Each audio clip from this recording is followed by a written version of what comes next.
And you are from? I'm from Palestine by way of Brooklyn.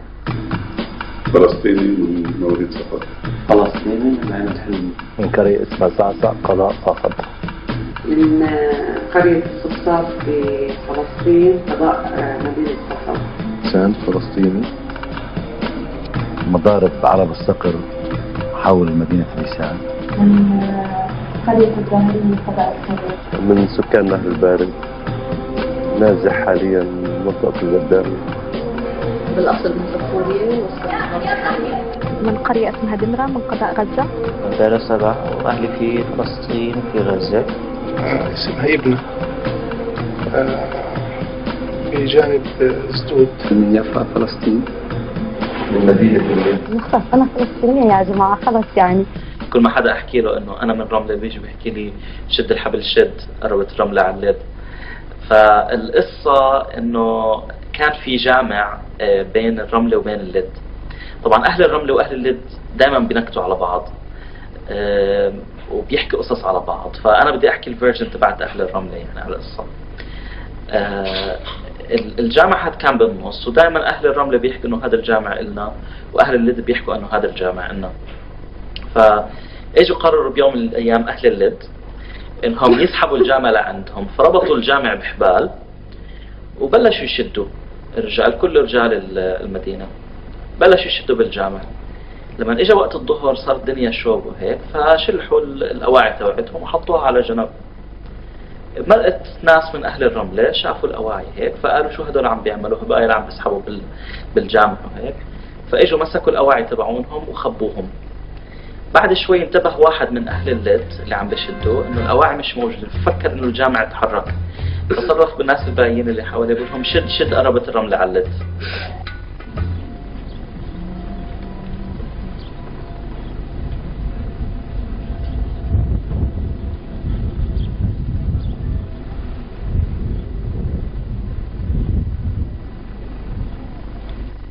فبال 2006 زرنا مخيمين بالصحراء لفلسطين في العراق. وأول مخيم بين الحدود السورية والعراقية بين الحدين إنه مايند لاند صار لنا اللاجئين عليه هنيك سنة. مخيم تاني بالصحراء الأردنية 70 كيلومتر من الحدود العراقية مسيج سجن ما فيهم يطلعوا وأنا تأدخل بدي تصريح من كل الجهات الأمنية بالأردن. الأمم المتحدة اللي هي شغلتها إنه تهتم فيهم وتلاقي لهم حل ب4 سنين كل شيء قدروا تعملوا إنه تقنع كندا تاخذ 54 لاجئ فرد ونيوزيلندا أخذوا 8 ب4 سنين. قالوا لنا إنه كل البلدان العربية رفضوا وأوروبا كمان رفضت يعني عادة تاخذ لاجئين. فنحن شو فكرنا إنه لابد إنه هن تطلعوا من الصحراء وتطلع من المخيمات. توجهنا إلى لاتين أمريكا ومن بعد سنة من الشغل قنعنا تشيلي والبرازيل ياخدوا 250 لاجئ فلسطيني من العراق. هلا نحن عم نشتغل في كتير ناس وقفوا ضدنا قالوا لنا إنه اشتغلنا غلط واتجاهه غلط. والأسباب اللي عطوها هي إنه أولا هاللاجئين رح يطلعوا من المخيم رح يكونوا عايشين بمخيم بقى بمجمع فلسطيني. إنه رح يطلعوا من الوطن العربي واكثر شيء رح ياخذوا جنسيه رح يتوطنوا بتشيلي والبرازيل. ويلي كان يعني مخوفهم هي انه هالناس ينسوا انه هن فلسطينيه ويبطلوا لاجئين. يلي دفع ثمن هودي المخاوف هن اللاجئين نفسهم. فهالناس ما طلعوا عليهم مع هاللاجئين كفئة اذا نحن منقويهم اذا بيطلعوا وبصير معهم جنسيه وبصيروا يشتغلوا ويسافروا ممكن هن يشتغلوا على حقوقهم على حقوقهم بفلسطين على حياة اللي هن ممكن يدافعوا عن حالهم. طلع عليهم كفاءة من الناس مطلوب منهم انه ينتظروا بالمخيم ونحن ناخد صور ونستعمل هالصور تفرجي العالم انه تفرجي اسرائيل وامريكا كيف الفلسطينيين عم يتعذبوا. فإذا احنا لازم احنا نشتغل هذا الفيلم نكون متفقين على مبدأ أساسي. المبدأ الأساسي تبعنا إنه إذا في حدا بده يساعد الفلسطينيين فهو الفلسطينيين نفسهم. وإنه الفلسطينيين ما عاد فيهم هلا يستنوا العرب ولا المسلمين ولا الغرب، خصوصا الغرب، انه فجأة يصحى الغرب ويقرر مساعد القضية الفلسطينية. لا، الفلسطينيين لازم يشتغلوا لأنفسهم، وعشان الفلسطينيين يقدروا يشتغلوا لأنفسهم لازم الفلسطينيين يكونوا أقوى. بس هون السؤال بيجي، كيف ممكن الفلسطينيين يصيروا أقوى؟ هل بيكونوا أقوى إذا كانوا عايشين في مخيم؟ هل بيكونوا أقوى إذا كانوا عايشين في العالم العربي ولا طلعوا برا؟ وهل بيكونوا أقوى إذا ضلوا عايشين كلاجئين ولا إذا اكتسبوا جنسيات في الدول اللي عايشين فيها؟ فعشان هيك أخذنا هاي الأسئلة ولفينا فيها في العالم وسألنا فلسطينيين لاجئين في مختلف دول العالم. يعني أوقات بيسألوك إنه شو بيعني لك الوطن؟ الوطن هو البيت، هو الهوية، هو انتمائك، هو كيف هذا اللي بيعني لك إياه. يعني نحن مخيم شفيرة يمكن لأنه ربينا فيه كلنا مع بعض، بتحسي إنه هذا وكأنه قطعة جابوه من فلسطين وحطوه وقعدوا فيه.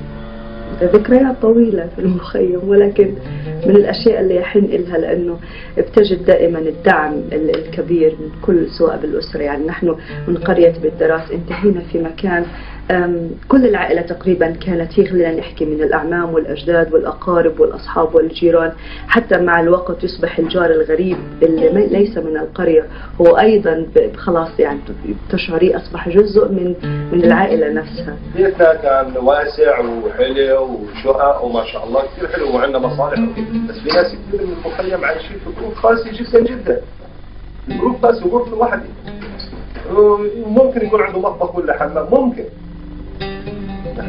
في مناطق ما بتفوتش فيها على الشمس، يجي الشمس عليها أشعة الشمس 13 طاقة من كثافة العمرانية.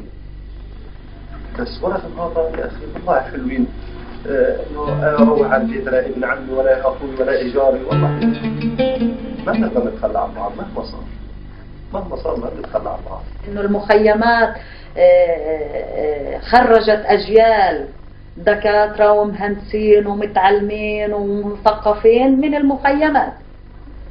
فأي شعب الله والثورة طلعت من المخيمات، وبالداخل الانتفاضة طلعت من المخيمات، لأنه عمره ما هي بالمدينة بقوم إلا إذا في مجالات ثانية. يعني بعتقد إنه داخل المخيمات فرز عنصرين أساسيين أدى إلى تنظيم الوضع داخل المخيمات وقلب السحر على الساحر.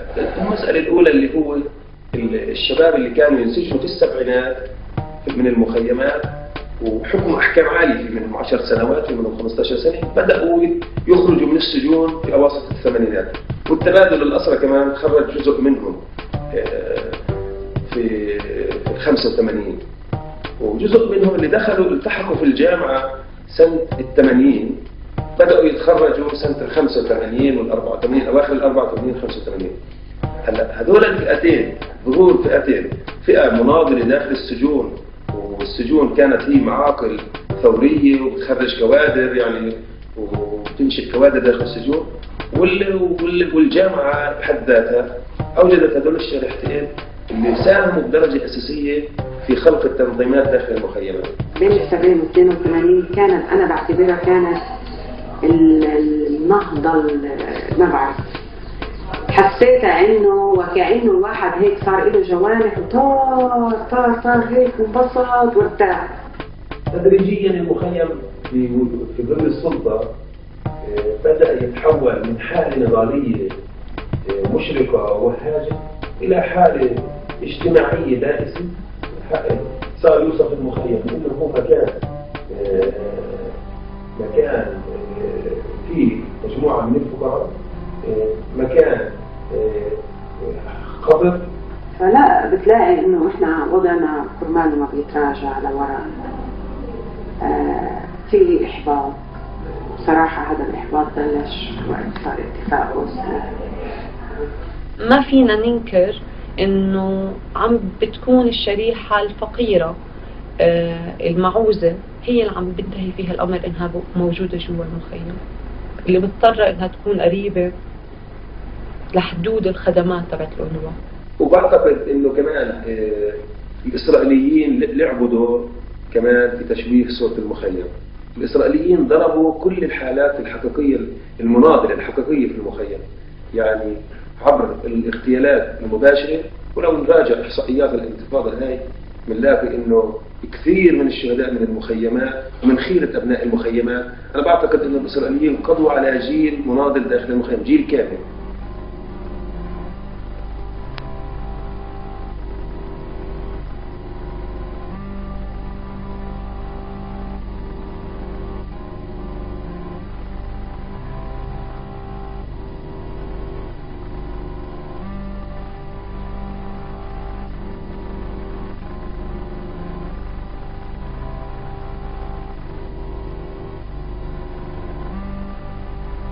To become a refugee, like there's war in your country, there's, you leave, you become a refugee. As traumatic as it is, it makes sense. There's some logic to it. وكلمة الحقيقة مخيم ولاجئ يعني كلمة صعبة شايفة. But to be born a refugee, to be born in a refugee camp, without papers, is incomprehensible, and I don't wish that upon anybody. Of course I don't, and especially because my family, my cousins, this has been their experience. أن يبقى شعب 60 سنة عايش في مخيمات تحت اسم مخيم ولاجئ كلمة صعبة. الناس بيعيشوا تحت اسم لاجئ أو مخيم لفترة مؤقتة، سنة سنتين 3 4 5 10. مش بيعيش لي 60 سنة وهو يحمل لي اسم لاجئ وهو مخيم. كلمة صعبة كثير. I was born and raised in Sydney, and I have a pretty privileged lifestyle, and I haven't forgotten about my right to return. So what's to say that others would forget if they weren't living in camps? ولذلك أنا رفضت هذه الكلمة، إنه يقال إيه لاجئ أو أعيش مخيم، وعملت على تحسين أوضاعي والخروج مع احتفاظي بحق العودة، ولا أخجل من أن يقال لي لاجئ، بس ما بدي أعيش في مخيم أو أظل لاجئ تحت الأمم المتحدة. بدي أعيش أنا بالطريقة اللي أنا بدي أعيش فيها، والمكان اللي أنا بدي أعيش فيه، وأحصل تعليمي، وأولادي كذلك لهم الحق في ذلك. وكلمة لاجئ ظل تحت رحمة الأنروا، هذه أنا رفضتها.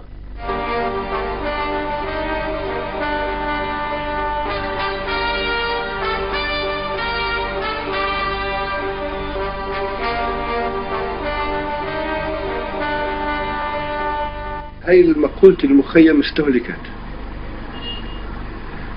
استهلكت حتى من الثورة الفلسطينية نفسها قبل ما نقول على الآخرين. أنا بتذكر الثورة الفلسطينية كلها تعاملت مع المخيمات كأنها خزان للثورة، صح ولا لا؟ عاملت معها أنه هي مادة الثورة الأساسية وخزان للثورة، تعاملت معها بهذا المنظار. ما تعاملت معها انه ناس يجب ان تعيش بكرامه، بحريه، بكرامه، تحسين اوضاعها، شروطها الحياتيه والماديه والاجتماعيه. عم بحكي عن منظمه التحرير، بحكي لانه كانت من ال70 ل 82 كانت موجوده هون. كان برايي لازم تحسن بالمخيمات. هلا لازم نتهم الحكومه اللبنانيه، لازم نتهم البلديات في الأراضي الفلسطينية في الحقيقة، لماذا تعاملت مع المخيمات بالطريقة اللي تعاملت معها، لماذا حولتهم لمتاحف. إذا في الحقيقة أنا برأيي ما في أي سبب. لا، في الحقيقة ربما في سبب إنه هن ظنوا إنه هذا بيدعم موضوع حق العودة. الناس بتخليها بوضع كتير مأساوي، بقوموا ما بيندمجوا، بيصيروا بدهم يرجعوا. يلي بالحقيقة ما بيندمجوا فراحوا لألمانيا، فراحوا للدول الاسكندنافية.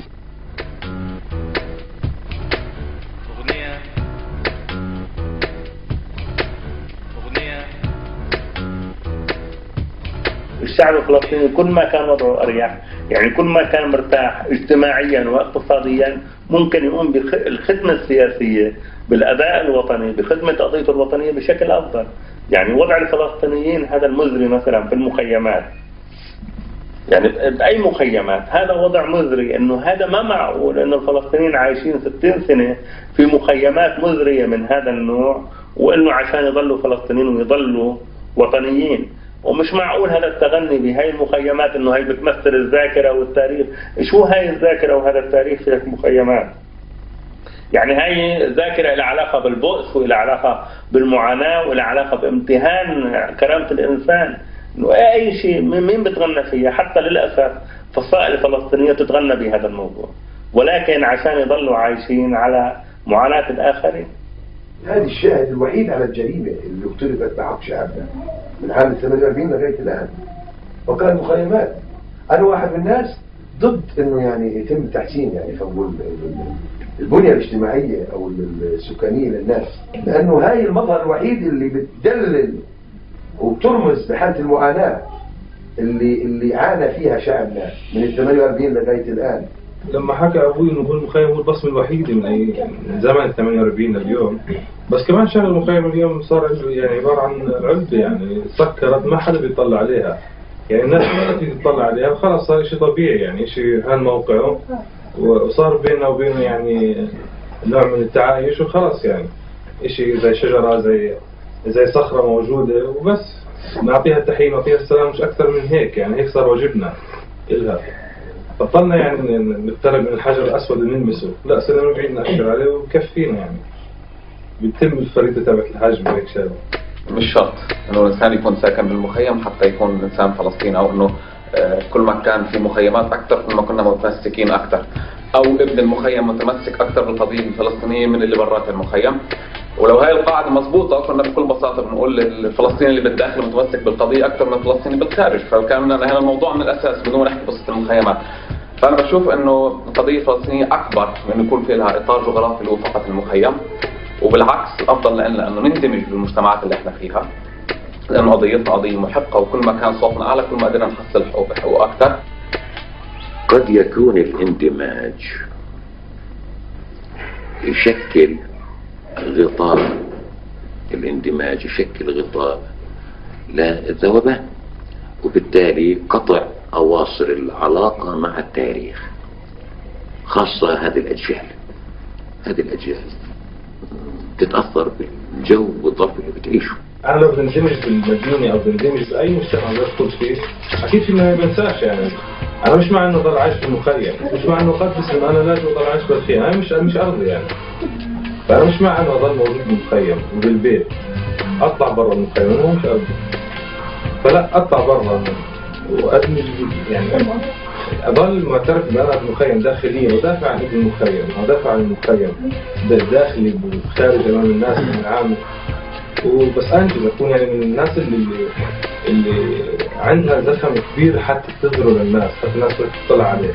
أنا اندمجت لأني خلقت هون وعشت هون يعني وبيت هون ومندمجة بالمجتمع النصراوي، يعني ما بحسش إنه في هالفرق هذا، يعني عايشين عادي يعني، بس بضل إنه مش عايشين بمحلنا الأصلي، أراضينا يعني حدنا وممنوع نفوت عليها وممنوع نعيش فيها. ومصر كمان ما انشئت مخيمات للفلسطينيين. لا. فبرأيك هاي كيف أثرت كمان على الجالية الفلسطينية؟ لا هو يعني أثرت سلبا الحقيقة، لأنه الجالية الفلسطينية في مصر مبعثرة، فيش ما يجمعها، لا في نادي، مش مسموح لنا لإقامة نادي بالمناسبة، لا مش مسموح إقامة نادي أو مجلس للجالية أو هذا كله، هذا مش مسموح. فيش ما يعني يربط الفلسطينيين بعضهم في بعض. يمكن إحنا اللي في العاصمة شوية الناس اللي يعني موظفين أو بيمارسوا السياسة أو بتاع بنحتك في بعضنا، لكن غير هيك ما بنعرفش الباقي ومبعترين وكل واحد بحاله، وهذا بيضعف الهوية الفلسطينية، خد بالك مع المدة.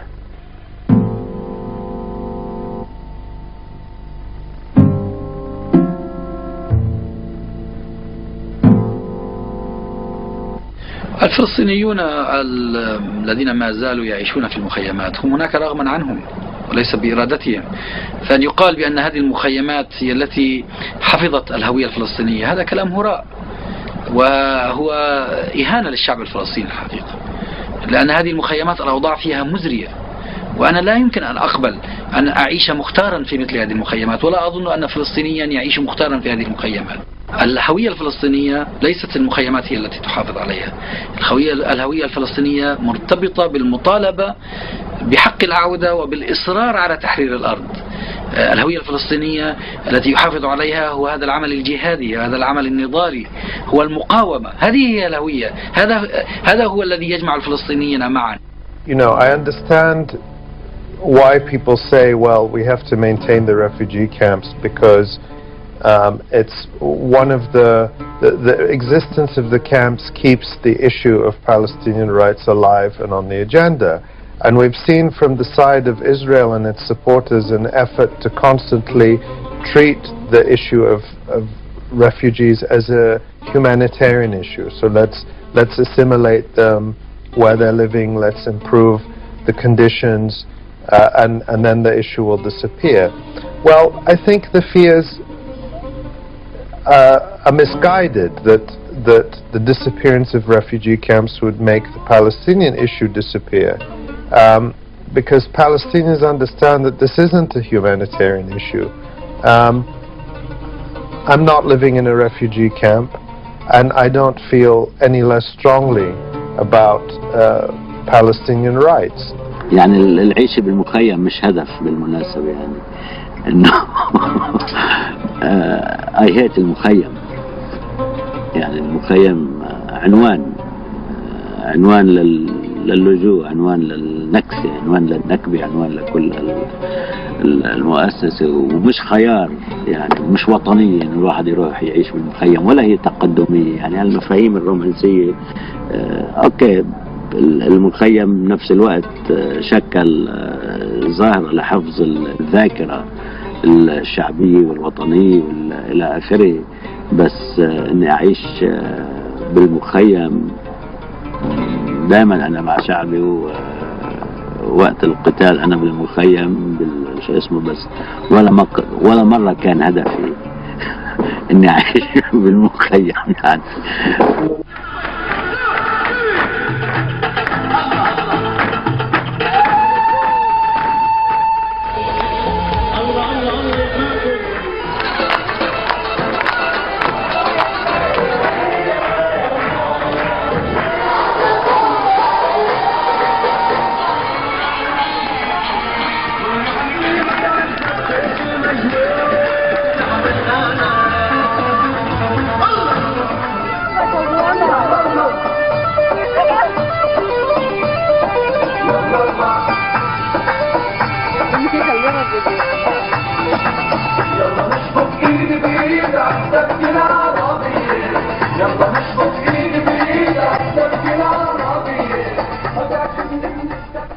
شغلة بتضحك انه انا ما كان في شيء بيقول لي حوالي انه انا لاجئة فلسطينية. فانا كبرت وما كان عندي فكرة اني فلسطينية لبنانية، خلاني بلبنان وعايشة بلبنان. كنت عارف انه بيي خلاني بحيفا، بس كانت كلمة ما كنت عارف شو معناتها، ولا ولا وين حيفا، ولا شو معناتها له، ولا شو معناتها لي. فاللي صارت كان عمري 23 سنة، كنت بأمريكا عم بدرس على ماجستير هندسة. رحت على مثل مؤتمر واشتريت كتاب من وراه وقريت وفهمت وعرفت كان في خارطة وعرفت وين حيفا، وفهمت انه بيي لاجئ فلسطيني. ويعني بعد شوية وقت يعني انا كمان اخذت هاي الهوية وصرت اقول عن حالي اني فلسطينية ولاجئة فلسطينية، مع انه معي جنسيتين، معي جنسية لبنانية ومعي جنسية كندية. اجوا سألوا عني بالحارة، ناس قالوا وين بيت محمد صالح، فجيراني اللي انا بلعب معهم يعني طول الوقت بالحارة قالوا لهم فيش عنا حدا اسمه محمد صالح بالحارة، اللي انا بلعب معهم يعني كل يوم. بعدين لما انا جيت شافوني اصحابي فقالوا هذا مش محمد صالح، هذا محمد طبراني. يعني احنا ساكنين بحي الصفافي، من هون ببلش الاشي. وحياة ابوي وحياة سيدي، حياة سيدي كان دائما يعني يروح يجيب من صفوري لقط هليون وخبازة وعلب ويبيع بالناصر، ينزل يبيع من سوق الناصر. كان يروح مشي من هون لصفوري ختيار، يروح مشي من هون لصفوري ولقط يعني كل الخضار هذا ويبيع. ودائما يحكوا عن ذكرياتهم وعن البلد وعن اهل البلد وعن اهلهم اللي ضلوا بلبنان وهم اللي هون. يعني ربينا على هاي القصص وعلى هاي الذكريات يعني من واحنا صغار. وانا طفل كانوا بيشوفوني ان انا مش منهم، فكنت طب ليه انا مش منكم؟ انا بتكلم زيكم وقاعد معاكم. طب انتوا صنفتوني ان انا فلسطيني، طب يعني ايه فلسطيني؟ فبفكر يعني ايه فلسطيني؟ قعدت اطرح الاسئله ديت على والدي، برضو كان بيجاوبني بس ما كنتش بلاقي اجابات اللي تقنعني انا في السن بتاعي. فكنت بعاني وبحس ان اللي بيقول فلسطين دي كنت بحس ان انا عايز استخبى. مش عيبا في فلسطين بس عيبا ان انا حاسس ان انا حد ميزني، خصوصا انا كنت خجول وانا صغير يعني قوي. كان الموضوع بحس ان انا ناس كتير بتبص لي مثلا. I mean, I grew up knowing I was Palestinian, despite the fact that I grew up here. I mean, also when I was younger, I felt the need to kind of downplay the fact that I was Palestinian because I understood that it was kind of a touchy issue, especially growing up in New York. Yeah, I mean, the first person to call me a terrorist was my teacher. The first person to tell me my people didn't exist was my teacher. يعني بتحسي نفسك مختلفة عن الناس التانيين لأن هم دايما بسبب تعاطفهم الشديد معانا بتفضل دايما يعني بيثيروا تساؤلات انه طب انتوا ازاي جيتوا؟ طب باباكي عاش هنا؟ طب انتوا ليه ما بتروحوش تحاربوا مثلا؟ اهلكم لسه موجودين؟ ازاي باباكي وصل؟ ازاي؟ يعني دايما في اسئله بتبقى مطرحه يا اما من يعني لانه في المدرسه بنبقى لسه صغيرين من الواحد مش عارف حاجه، بس التساؤلات اللي بتكون من المدرسين من الطلبه ومن غيره بتحسسك ان انت مختلفه.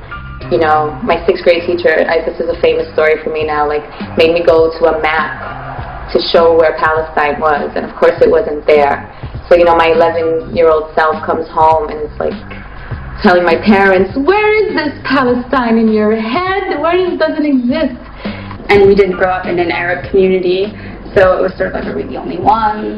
And later when we moved to Jordan, I realized, oh, okay, like this is like a whole country with, you know. I don't need to be quiet like about it.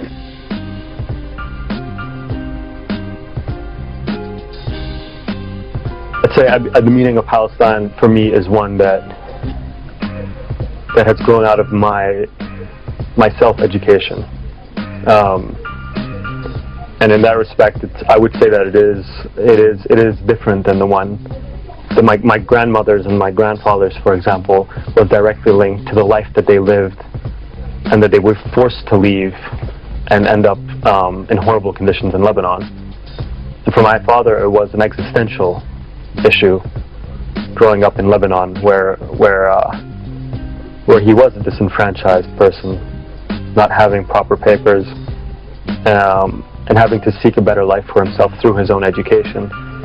Whereas for me, I am in the privileged position where for me it is a question that I'm actually able to address through my work. And I'm incredibly privileged and lucky to be able to do that, but it also means that I have an incredible responsibility that I have taken on, or would like to take on. So. I feel like my father thought that being Palestinian doesn't get you anywhere, it's only a problem, and so why should he pass down the burden that he had to grow up with to his children, and there's really nothing to be gained by it. I mean, though I know he's proud to be Palestinian, but it was, you know, you want the best for your children, and is this in any way going to be an asset? الإشي بيجي عفوي، يعني كل يعني أهلي ما كانوش يتعاملوا بالسياسي ولا بعمرهم كانوا يتعاملوا بالسياسي. سيدي أمي كان كل إشي بتذكره ذكريات تبعته، زي ما أي أبو بربي إنه صغير ببلش يحكي له عن أبوه وعن إخوته وعن مدرسته وعن ذكرياته، هيك اللي كانوا يحكوا لنا بشكل عفوي، مش إنه تعالوا انتوا تعلموا تذكروا صفوا لي هاي بلدكم. ما كانوش يعطونا توجيهات، احنا كنا نسأل كانوا يجاوبوا. And when did you first realize you're Palestinian? Sabra and Shatila. The headlines and the photos from Sabra and Shatila in the early 80s in New York City. I mean, there was like, leading up to Sabra and Shatila, I always knew I was Palestinian. My parents were very clear that, you know, you're Palestinian, you're Palestinian. I did not know what that meant until I saw those dead children. And that's when my parents had something in black and white to show me that's what you are, that's where you come from, and those are your people. And that was my first, 1982 was my first kind of concrete identity formation. بعدين هلا بتضايق عن بيي قد كان يمنعنا منعا باتا نجيب سيرة انه نحن فلسطينيين، وبفهم هالشيء لأنه بي قطع بمرحلة مثل الحرب اللبنانية لو قال إنه هو فلسطيني، خاصة كانوا قاعدين من مناطق مسيحية بالبلد بالمدينة، لو قال إنه هو فلسطيني كانوا بعتقد كان فيهم ينكلوا فيه يعني يعذبوه تعذيب.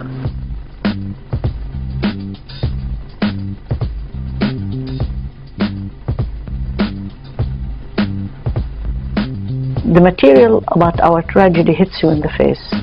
You cannot be assimilated. You cannot be made to forget the depth of what happened to you.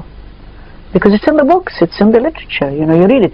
The enormity of the injustice that happened to the Palestinians is easily grasped on a comparative basis. If you just compare what happened to us and what happened to other nations. Most refugees in the world have been repatriated except us. We are one of the world's last unrepatriated refugee population. We are the largest refugee population in the world. That does not allow you to be assimilated or forget. It doesn't. It really becomes then an obsession. Just an obsession.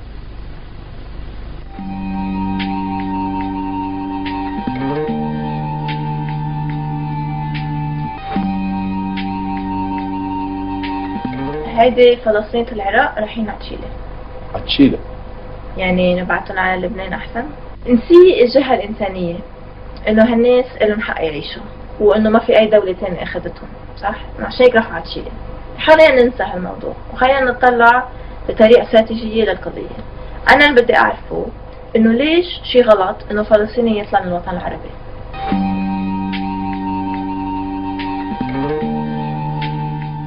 واللي بدي أعرفه إنه ما في شيء إيجابي للقضية الفلسطينية إنه يكون عندنا فلسطينيين برا بلاتين أمريكا وبأمريكا وبأوروبا وبأستراليا. والأصلا وين ممكن نحن وين كفلسطينيين قادرين نشتغل أكثر للقضية؟ بالوطن العربي أما برا الوطن العربي.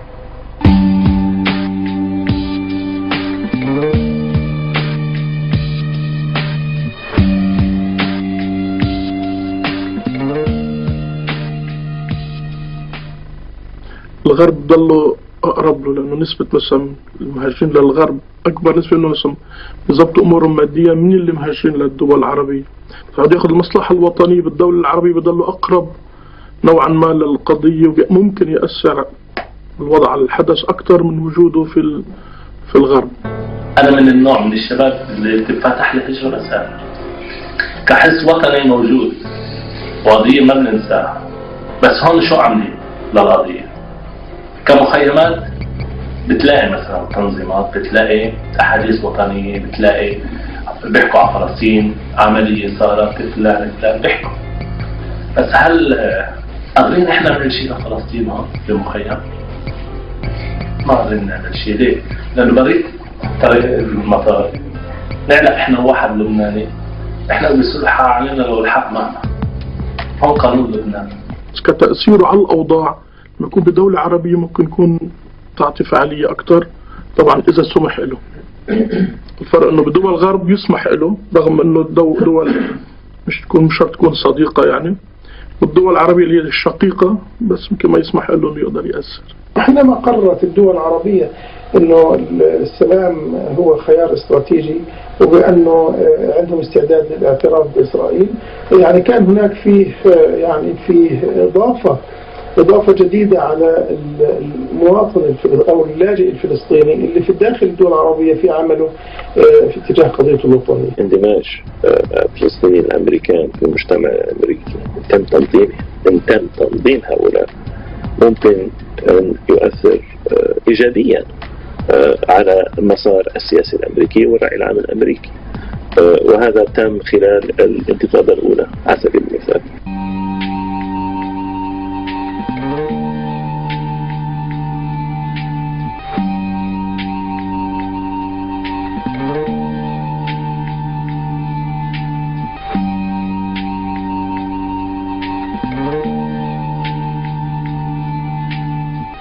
طيب يعني هدول كمان كم من سنة بعرفش كيف القوانين هناك راح يصيروا تشيليين وبرازيليين، صح، واولادهم واحفادهم راح يصيروا تشيليين وبرازيليين. مظبوط.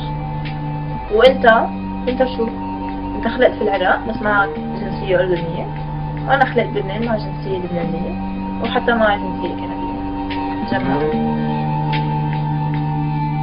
اللاجئون الفلسطينيون الذين يحملون وثائق سفر فلسطينية لا يعتبرون مواطنين في أي مكان في العالم، بل يتعذبون في التنقل، في الحصول على التأشيرات، في العمل، حقوقهم مهضومة ولا يعاملون معاملة جيدة. انظر مثلا الفرق بين الفلسطينيين الذين كانوا في العراق والعراقيين. شرد كما نسمع حوالي 1,000,000 عراقي خارج العراق، ولكن هؤلاء بسبب أنهم يحملون جنسية عراقية يعيشون في لبنان، يعيشون في سوريا، يعيشون في الأردن، يعيشون في مصر، يتنقلون، يذهبون ويجيئون ويشترون العقارات ويحصلون على الوظائف. أما الفلسطينيون الذين كانوا يعيشون في العراق فهم الآن في الصحراء، في مخيم تنف وفي مخيم الوليد وفي شمال القطر السوري، لا يسمح لهم بحراك ولا بوظيفة ولا بتنقل. أنا في قلب مشكلة الإقامة ومش الإقامة وغيره. يعني أنا مثلا مش سهل إني أحصل على تأشيرة لأزور أهلي في أي دولة عربية، لأنه بالذات الدول العربية، يعني أنا سافرت كتير في يوروب وكندا وغيره، أسهل إني أخذ تأشيرة لدولة أوروبية أكثر منها من دولة عربية. بس أنا يعني بعمل دعم كبير جدا لعدم إعطاء الجنسية لأي فلسطيني خارج فلسطين، وذلك حفاظا على الهوية الفلسطينية ووضعنا كلاجئين. يعني حتى نظل كورقة ضغط على الأمم المتحدة والمجتمع الدولي الإسرائيلي للحفاظ على حقنا في العودة. هذا الحكي برجعنا للفكرة الأساسية اللي كنا عم نحكي عنها، إنه أهم إشي هلا إنه الفلسطينيين يكونوا أقوى. بس المشكلة إنه الموقف السلبي من قضية الجنسية بيدفع الفلسطينيين، لأنه كل فرد فلسطيني يدور على حل لمشكلته الخاصة لحاله، فتلاقي حل هون حل هون حل هون، مما يؤدي إلى تشتت بالآخر في جهود الفلسطينيين وتفتت لقدراتهم، وبالتالي إضعاف للموقف الفلسطيني بشكل عام. طبعا بالنسبة لي يعني عندي وثيقة مصرية، يعني بحتاج يكون عندي جواز، وبالدولة العربية اللي احنا فيها رغم ان انا انولدت فيها وعشت فيها كل حياتي ما بيعطوك هذا الجواز. اذا انت عندك هذا الجواز بتصير عندك حقوق التعليم ببلاش، الصحة، في حقوق كثير احنا محرومين منها كفلسطينية، رغم احنا عشنا في هالدولة ونعتبر زي مواطنين، يعني اهلي عاشوا فيها 20 سنة، يعني هاي الحقوق احنا محرومين فيها. عشان هيك دائما بتراودنا انه ممكن بعد شوي نروح نسافر ونهاجر على كندا ولا نهاجر على دولة اخرى ونتشتت من اول وجديد. Everything that I have been able to do, the education I've been able to receive, the scholarships I've been able to receive to fund this education have all been due to the fact that I hold 2 passports actually. I'm American and Canadian citizen, even though my father was born stateless. And in that respect, by having those 2 passports, I'm incredibly privileged, but I'm able to work in different arenas and actually gain an education that would have been close to me otherwise. يعني ما كان في شيء يمنع انه الفلسطيني مثل ما عم تحكي يكون عنده جنسيتين. انه ايش بمنع انه انا فلسطيني اوكي، ايش بمنع يكون معي جواز سفر؟ ايش بمنع اكون متساوي في الحقوق مع الاخرين؟ يعني انا قبل ما اكون فلسطيني انا انسان، يجب ان اتساوى بانسانيتي مع الناس الاخرين، مش يكون انا عندي شيء نقص يعني مثلا في موضوع معين. وخاصة انه انا لم الجأ الى فرنسا او الى البرازيل، يعني حتى مع العلم انه بفرنسا والبرازيل بياخذ جواز سفر الواحد بالاخير، بياخذ جنسية. انا لجأت الى بلد عربي وانا عربي. ولحد الان بس انطرح موضوع التوطين مثلا في لبنان او موضوع التهجير الفلسطيني من المنطقة بتشنج، بس في النهاية الموضوع اعقد مما يظهر عليه، وللأسف كل الناس تستعمل الموضوع لطرح وجهة نظر سياسية مش أكثر ولا أقل. يعني أوكي إحنا ضد الحريري، الحريري جايب مشروع التوطين. أنا هاي من الشغلات اللي كنا نسمعها بشكل يومي قبل موضوع الاغتيال. الشيعة بلبنان هم اللي ضد التوطين عشان الديموغرافيك ستراكشر وما يأثروش على الطائفة، التوازن الطائفي في لبنان. المسيحية بيرجع الناس بيقول لك الفلسطينيين ضد التوطين، إنه التوطين معناها تنسى. ما أظن قضية الفلسطينية يعني نقدر نختصرها بشقفة ورق. يعني هذه جريمة إذا احنا حتى اللي ضد الموضوع حتى اللي مؤيد للموضوع. يعني إذا أنت بتعتبر حالك إنه أنت بتنهي قضية فلسطينية بالتوطين، كان ما عدنا سمعنا إنه في شيء اسمه أرمن أو شيء اسمه حتى يهودي أو شيء اسمه إيطالي بنورث أمريكا أو أفريكان أمريكان.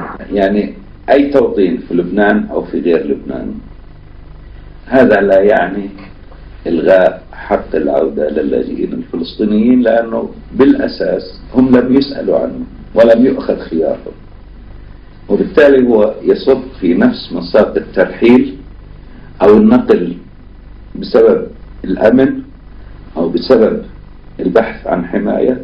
هذا كله خارج عن إرادة اللاجئ وعن خياره الحر. من جهة أخذ الجنسية بخليهم أقوى، بس من الجهة الثانية ما بخليهم ينسوا إنهم فلسطينيين. فأنا فلسطيني أردني فلسطيني. في صديق ليلي هون او بدناش نسميه صديق، ما اعرف، لانه احنا بمحطات حياتنا بنعرف ناس كثير.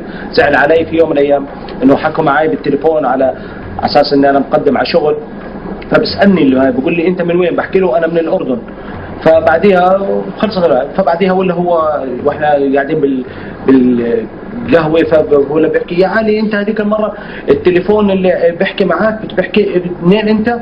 بتحكي انك من الاردن. قلت له شو يعني؟ فهو زعلان على حالي اني انا بحكيش عن حالي. يا عمي انا مسجل من الاردن، شو عمل لك؟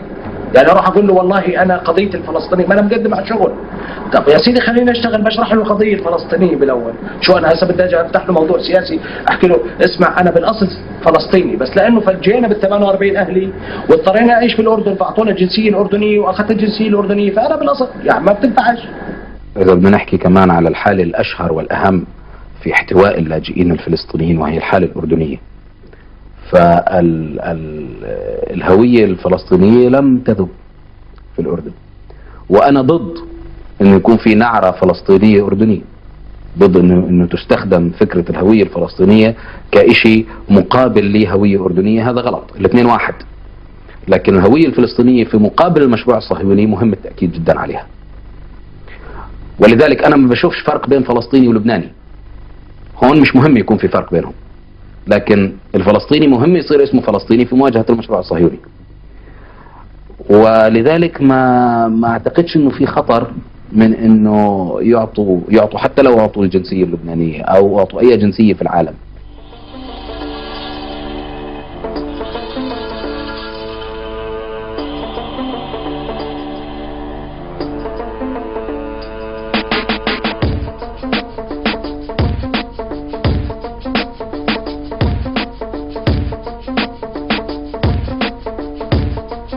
I feel like most of my life I've been asked to limit one experience for another, or to kind of balance out for people how American I am as opposed to how Palestinian I am. And I really firmly believe that we carry all these contradictions all the time. So I feel no less Palestinian or more because of where I was raised. حد خلينا بحيرة كمان، يعني في داخلنا انه احنا فلسطينيين ولا سوريين؟ احنا قدام المجتمع السوري مش سوريين، احنا اجانب. وقدام مجتمعنا في حتى بغزة، يعني لما بننزل بزيارات ممكن انه يعني اصحابنا او اهلنا او قرايبنا انتم سوريين صاروا جايين. وهاي المشكلة يعني. And it's hard, I think, to accept that if the line that you have in your life is I have to choose one. And I can again, it's a generational thing. For many of our parents, they did have to choose one. My parents chose one. My parents chose not being Americans. You know, my parents are not, they have not assimilated into an America that they feel like, you know, they're a part of. And so for me, it was a choice. Like for me, like saying, oh, I'm an American, it was like traitor, like, but it's like, what do I say then? And definitely the first time I went to Palestine, it was like people like, you're American. من كلامك انه ما عندك خوف انه اولادك يطلعوا المان وفلسطينيين. بالعكس انا مش خايف انه يطلعوا المان وفلسطينيين، بالعكس هذا دفع ايجابي اذا بيطلعوا المان وفلسطينيين، اذا بياخذوا الايجابيه من الاثنين. انا كثير مقتنع بالفكر الألماني وأسلوب الحياة الألمانية، وفي أشياء طبعا ما بتعجبني فيها، لكن في برضه في حياتنا الفلسطينية إذا إحنا استطعنا، وهذا الشيء اللي دائما نقول لي إياه، إذا فيك تأخذ إيجابيات من أي مجتمع بتكون فيه، ومن مجتمعنا الفلسطيني ومن مجتمع الآخر، فأنت وصلت لقمة ما ممكن أن تعمل. عندي انتماء للبنان لأنه يعني المحل ما خلقت، يعني المحل ما ربيت وهيك أكيد يعني. حتى أحيانا بحس إنه أكثر من انتمائي لفلسطين، يعني بما إنه أنا هون ما بعرف غير لبنان يعني، فبحس إنه في انتماء قوي للبنان يعني، لأنه كثير الواحد يعني بيتعلق بذكرياته بطفولته بكل شيء يعني. بس هذا انتماء يعني منقوص، لأنه بس بدك تنتمي لمحل لازم يكون إنه هو يعدك من الأشخاص المنتميين له يعني بحقوقك بكل شيء يعني، حتى يصير انتماء كامل يعني.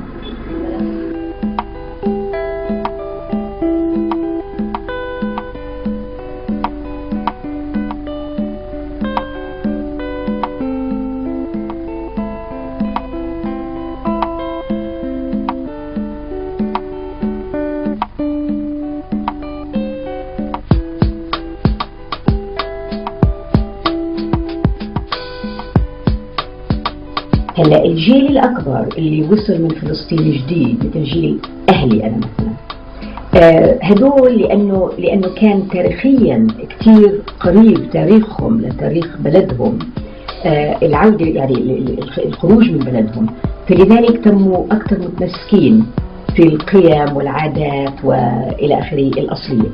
الجيل اللي إجا بعد اللي هو جيلي أنا، لأن اندمجنا شوي في المجتمع، اندمجنا في المجتمع اللي احنا عايشين فيه، هو المجتمع بالنسبة لي كان مجتمع غربي، تغيرت شوي.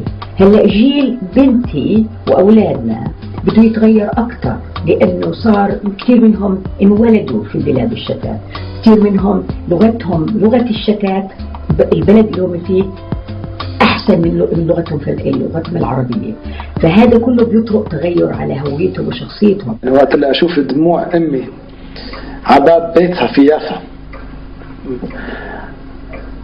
لن أدمع عليه، لأنه أنا بالنسبة لي بيت غريب، مع أنه بعرف أنه بناه جدي، لكن أنا لم أولد فيه.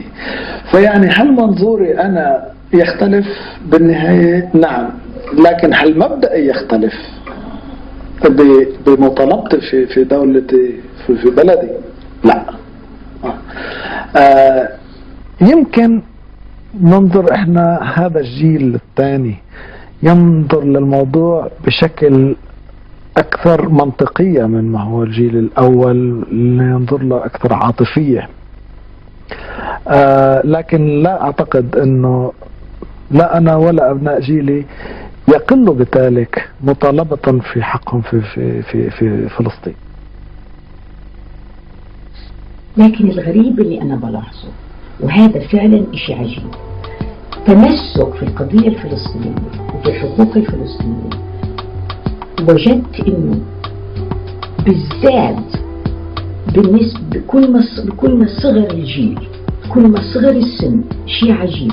يعني إحنا هلا عايشين في بريطانيا، وبروح على أمريكا أنا كثير، وبلاحظ هذه نفس الظاهرة موجودة هناك. يعني جيل اللي هو بعد جيلي، اللي هو مفروض يمكن ينسى كل القضية هاي، كل القصة، ويقول هذه إشي أثرت في أهلي وأنا مالي. أبدا، بالعكس بشوف نوع من الحماس، الغضب حتى بالنسبة للظلم اللي عاشه الشعب الفلسطيني، والإصرار إنه إحنا بدنا نشتغل، بدنا نعمل، بدنا نساعد. هذا إشي عجيب، أعتقد لازم كلنا كفلسطينيين نفرح فيه. I always think of the Ben-Gurion quote that says the old will die and the young will forget, and I think it's up to us not to forget, because that's exactly what the whole, I guess, Zionist project was banking on the whole time, is that the subsequent generations are just going to give up, and obviously I'm sure they're still hoping for that, but it hasn't happened so far.